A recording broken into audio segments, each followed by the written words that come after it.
সমস্যা থাকে। আইবিএসের সমস্যা বলতে আপনার পেট ফাঁপা, পেট ব্যথা, কেউ গ্যাস, অ্যাসিডিটি, কোষ্ঠকাঠিন্য এইসব যদি সমস্যা থাকে তাহলে আপনাকে এই কয়েকটি ব্যায়াম প্রতিদিনই করতে হবে। তা প্রথম ব্যায়ামটি দেখুন, এইভাবে আস্তে আস্তে উপরে শুয়ে যান, শুয়ে পড়ে হাতের উপর ভর করে বডিটিকে আস্তে আস্তে তুলুন। এটা কিন্তু ভুজঙ্গাসন। 10 সেকেন্ড হোল্ড করুন, আবার আস্তে আস্তে নামান। যখন বডিটা তুলবেন আস্তে আস্তে শ্বাস নিয়ে তুলুন, আর যখন নামাবেন তখন শ্বাস ছেড়ে।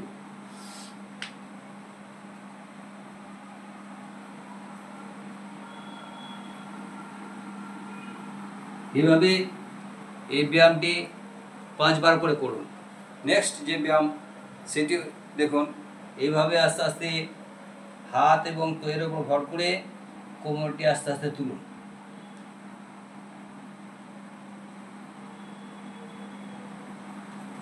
দশ সেকেন্ড হোল্ড করে আস্তে আস্তে প্রথম অবস্থায় ফিরে আসুন।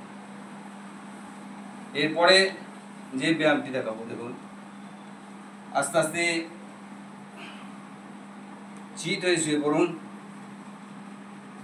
চিত হয়ে শুয়ে পড়ে ঠিক বোট নৌকা যেমন হয় সেভাবে আপনাকে আস্তে আস্তে পা দুটি তুলুন, দুটি সোজা রেখে এবং হাত দুটি এইভাবে।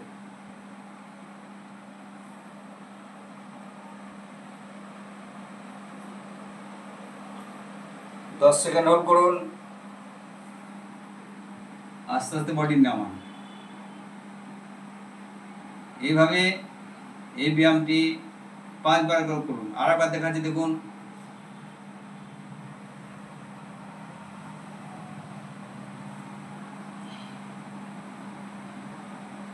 নেক্সট ব্যায়াম যেটা দেখাবো সেটি হচ্ছে ব্রিজ পোজ। ব্রিজ পোজ কীভাবে করবেন, আস্তে আস্তে শুয়ে পড়ুন, শুয়ে পড়ে এইভাবে আস্তে আস্তে কোমরটি তুলুন।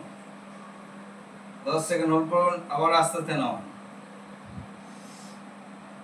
শ্বাস নিয়ে তুলুন, নামার সময় শ্বাস ছাড়ুন।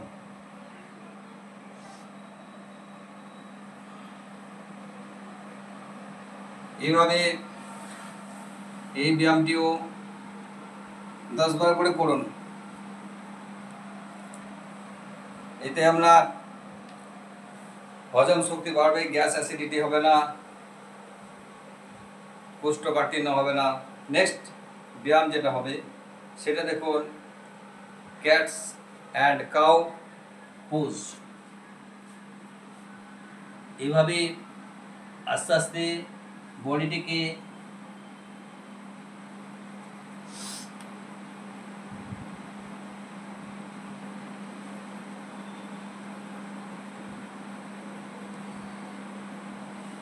এইভাবে হাঁটুটিকে গেঁথে এবং হাতগুলি সামনে রেখে আস্তে আস্তে মাথাটা এইভাবে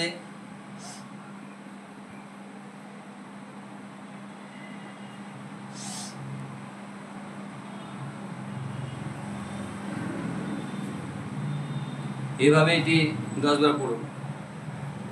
নেক্সট ব্যায়াম এটি হচ্ছে আমার আইবিএস এর শেষ ব্যায়াম। এটি হচ্ছে পবন মুক্তাসন। পবন মুক্তাসন আপনি এইভাবে করতে পারেন, হাঁটুটি বুকে ঠেকান এইভাবে,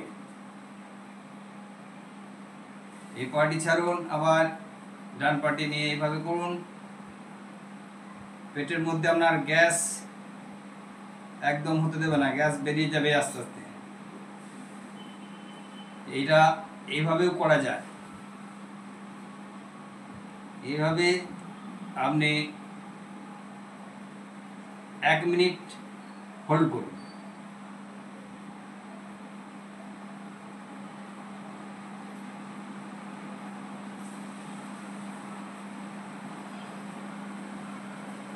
আইবিএস এর